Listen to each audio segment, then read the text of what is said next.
김재규는 10월 18일 오후 항공편으로 부산에서 서울로 올라갔다. 그는 11.6 사건의 재판 과정에서 이렇게 진술했다. 부산 사태는 그 진상이 일반 국민에게는 잘 알려지지 않았지만 굉장한 것이었습니다.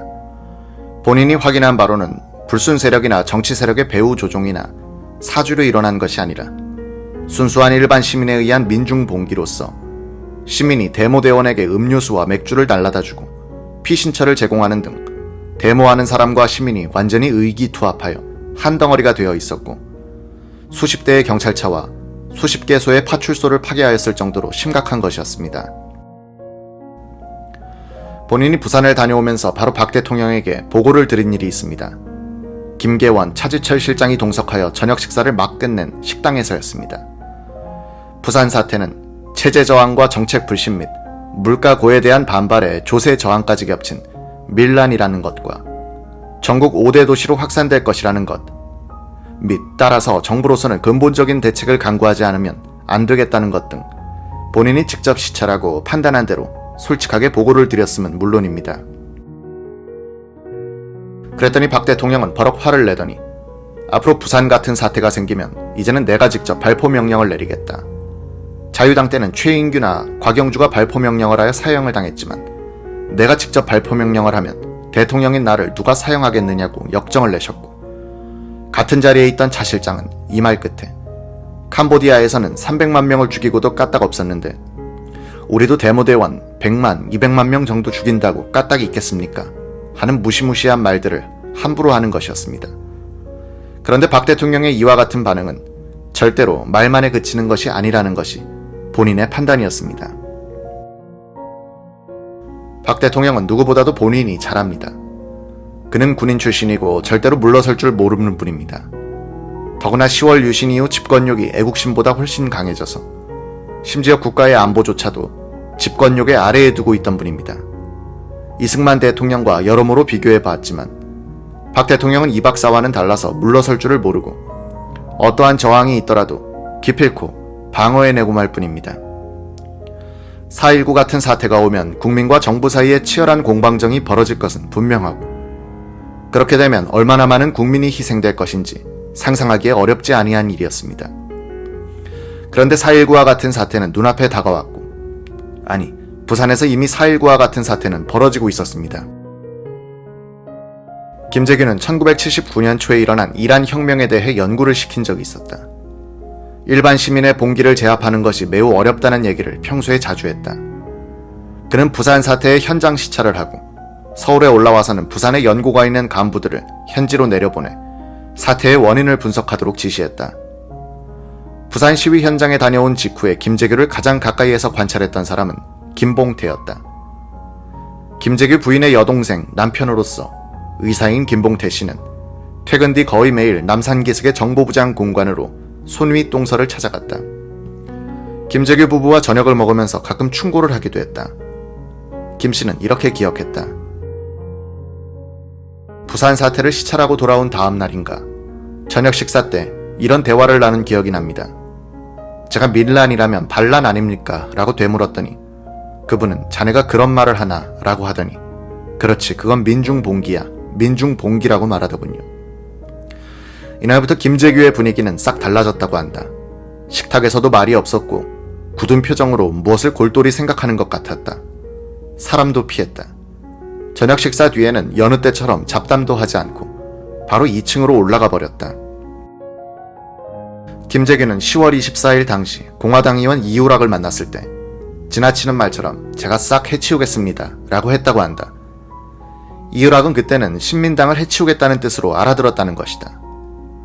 김재규가 존경했던 이종찬 장군도 이 무렵 김재규를 찾아가 유정회 의원을 더 이상 못 해먹겠다고 하소연을 했다.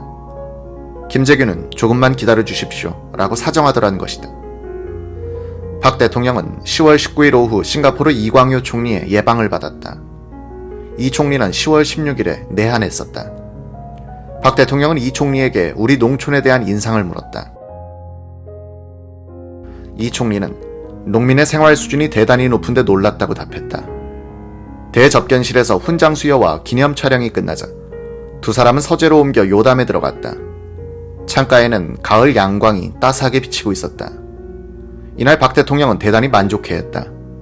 이 총리와 뜻이 통했던 것이다. 그해 6월 말에 있었던 카터 대통령과의 거북한 만남과는 대조적인 대면이었다.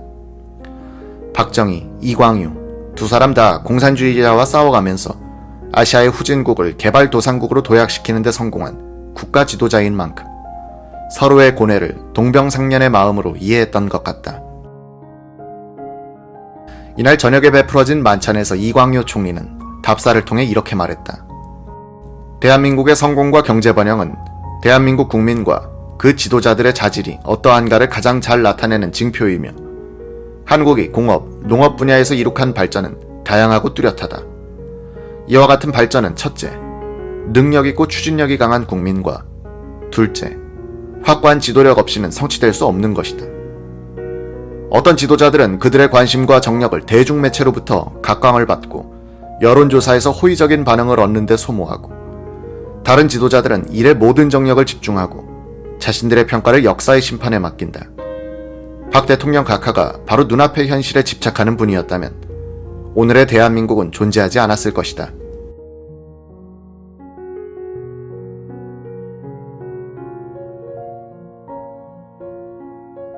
그러나 이날 밤에도 마산 시내에서는 격렬한 폭동이 이틀째 계속됐다. 박 대통령은 직접 부산지구 계엄사령관 박찬근 중장에게 전화를 걸었다. 박 대통령은 마산은 당신의 책임구역이 아니지만 현지 부대장과 의논하여 자네의 책임지역으로 생각하고 도와주라고 말했다. 박 장군은 부산에 내려온 공수특전사 2개 여단 중 1개 여단을 마산으로 급파했다. 마산에 위수령이 발동된 것은 10월 20일 정오였다. 마산 지역 사단장 조옥식 소장은 경남지사의 요청에 의해 국방장관의 승인을 얻어 마산시 일원에 위수령을 발동한다고 했다.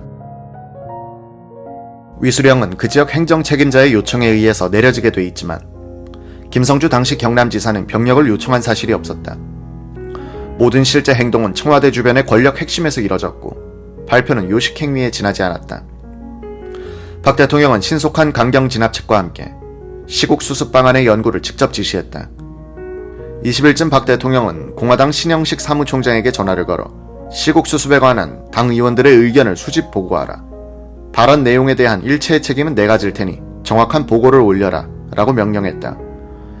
정보부뿐만 아니라 경찰, 검찰, 행정조직 그리고 차지철의 사적인 정보기관까지 정권의 모든 촉각은 부마 사태의 원인 규명과 그 대응책 수립 쪽으로 가동되기 시작했다.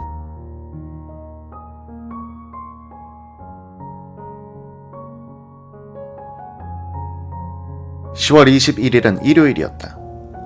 유정회 조일제 의원은 김계원 비서실장으로부터 만나자는 연락을 받았다. 정보부에서 국내 정치 담당 과장, 국장, 차장보를 오래 지낸 조 의원은 과거 상관인 김 실장 집으로 찾아갔다. 김 실장은 시국 수습에 대한 의견을 물었다. 유신 선포 무렵에 국내 정치를 총괄했던 조 의원은 솔직하게 이야기했다. 유신 헌법의 정신이 지금 왜곡되고 있습니다. 당초의 헌법 정신은 박 대통령이 당적을 갖지 않고 초당적 차원에서 국정을 통괄하고 국무총리는 야당도 될 수 있도록 한 것입니다. 이원 집정제적인 요소가 있는 헌법입니다. 그래야 대통령이 국회의원의 3분의 1을 지명할 수 있는 정당성을 갖게 되는 것 아닙니까? 그런데 박 대통령께서 공화당 총재직을 맡아 여당의 당수가 되셨습니다. 야당 입장에서 보면 정권 장악이 구조적으로 불가능하게 된 것입니다. 그러니 극한 투쟁이 안 될 수 있겠습니까? 이제는 우리나라의 체구도 커졌으니 옷을 갈아입어야 합니다. 박 대통령이 공화당 총재직을 내놓고 국방, 통일 문제 등 큰 줄기만 붙들고 자질구레한 건 민주화시켜야 합니다. 김 실장은 무릎을 탁 치며 말했다. 그 며칠 전 박 대통령이 김 실장 아무리 생각해도 내가 공화당 총재를 맡은 건 잘못된 것 같아 라고 말하더란 것이다. 10년간 대만에서 대사 생활을 하는 바람에 국내 정치 정세에 어두워진 김 실장은 무슨 뜻인지 몰라 가만히 있었다는 것이다. 김 실장은 그런 질문을 다시 할지 모르니 건의서를 하나 써달라고 부탁했다. 이날자 내외통신에 따르면 북한은 10월 20일에 이른바 조국전선 중앙위 긴급 확대 회의를 소집한 데 이어 10월 21일에는 평양시 군중대회라는 걸 열고 부산 사태의 전국적인 확산을 겨냥하여 한국 대학생 및 시민들의 반정부 투쟁을 극렬하게 선동했다는 것이다. 박 대통령의 지시에 따라 공화당은 이틀간 무역회관 식당에서 상임위원회별로 모여 의원들의 시국 수습책을 들었다. 식당 문을 닫아 걸고 기자들의 출입도 막았다. 신영식 사무총장은 발언 내용은 내가 책임진다는 박 대통령의 말을 전하고 한 사람도 빠지지 말고 이야기해야 한다고 했다. 오랜만에 언론 자유를 얻은 여당 의원들은 솔직한 이야기들을 쏟아놓았다. 정보부장을 바꾸라. 청와대 비서실을 개편해야 한다. 후계자를 빨리 부상시켜야 한다는 이야기에 이어 각하께서 한번 쉬시는 게 좋겠다는 말까지 나왔다. 신 총장은 이 발언들을 첨삭하지 않고 충실히 기록하여 두툼한 보고서를 만들었다. 청와대로 이 보고서를 가져가기 직전인 24일 대통령 비서실에서 전화가 왔다. 각하께서 그 보고를 안 듣겠다고 하십니다. 백두진 당시 국회의장은 이 무렵 김재규의 직접 전화를 받았다. 부마 사태를 조종한 것은 공산계열인 난민전 조직이라는 증거가 나오기 시작했다는 내용이었다. 김 부장의 이 통보는 부산 수사진의 보고를 그대로 전한 것으로 보인다. 김정섭 제2차장보도 11.6D 계엄사 합동수사본부에서 조사를 받을 때 부마 사태의 배후 조직을 난민전, 기독교 개통, 불평불만 분자라고 진술한 것으로 미루어 난민전 조종 쪽으로 수사 방향이 기울고 있었던 것 같다. 당시 부산의 수사진은 서울에서 내려와 시위를 지휘하다가 현장에서 연행된 운동권 학생 황모 씨를 난민전이라고 착각하여 조사를 벌이고 있었는데 이것이 과장 보고된 듯하다. 10월 18일부터 25일 사이 김재규는 부마 사태에 대해 매우 엇갈리는 말을 했다. 측근들이나 지인들에겐 사석에서 부마 사태가 장기 집권에 대한 염증에서 비롯됐고 배후는 없다고 말하곤 했지만 공식 회의에서는 상투적인 원인 분석 결과를 보고하곤 했다. 임방현 당시 청와대 대변인은 이렇게 기억했다. 관계자 회의에서 김재규는 부마 사태의 주모자를 첫째 신민당, 둘째 학생, 셋째 제5열의 개입 등 세 갈래로 추정, 조사를 하고 있다고 보고하는 것을 들었다. 박 대통령을 마주보지도 못하고 아래로 시선을 비껴던진 채 풀죽은 표정으로 보고서를 읽고 있었다. 정보부장이 저런 애매한 보고를 해서는 곤란하다는 생각이 들었다. 김치열 법무장관도 비슷한 느낌을 받았다. 안보회의에서 김재규의 보고사항 중 신민당이 조종했다는 내용이 분명히 들어있었다. 나는 다른 계통으로 부산 사태에 대한 정보를 받고 있었으므로 저게 아닌데 하는 생각을 했다.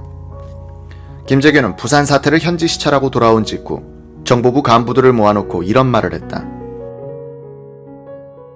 부산에 가보니 300만 시민 중 70% 이상이 유신 체제를 지지하고 30% 이하가 반대하는 정도의 민심이다.